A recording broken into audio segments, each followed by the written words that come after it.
నా పుట్టుక కారాగారంలో జరిగింది. నేను ఈ భూమి మీద అడుగు పెట్టకముందే నన్ను చంపాలని చూశారు. నేను పుట్టగానే మా అమ్మగారికి దూరం అయ్యాను. వయసు పెరిగే కొద్దీ అసురులు నన్ను హతమార్చేందుకు ఎన్నో ప్రయత్నాలు చేశారు. కాస్త పెద్దయ్యాక మా గ్రామం నుండి మకాం మార్చాల్సి వచ్చింది. ప్రజలు నన్ను పిరికివాడిగా పరిగణించారు. నేను ప్రాణంగా ప్రేమించిన అమ్మాయి నాకు దూరం అయింది. ధర్మం కోసం యుద్ధం చేసి ధర్మాన్ని గెలిపించాను. కానీ ఎంతోమంది మరణానికి కారణం నేనని నిందించబడి శపించబడ్డాను.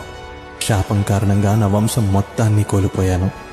కిందటి జన్మ కర్మ ఫలితంగా కేవలం బొటనవేలుకు బాణం తగిలి నేను మరణించాను. ఇంత జరిగినా నేనెప్పుడు ఫిర్యాదు చేయలేదు, ఎప్పుడూ ఎవరి చెడు కోరుకోలేదు. మరి నువ్వెందుకు నీకొచ్చిన ప్రతి చిన్న కష్టాన్ని భారంగా తీసుకుంటున్నావు? నీకు నీ మీద నమ్మకం లేదా? లేదా నాపైన నమ్మకం లేదా? నువ్వున్న పరిస్థితులు నువ్వేంటి అన్నది చెప్పదు.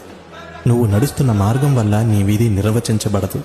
నువ్వు తీసుకునే దశల ద్వారా నిర్వచించబడుతుంది.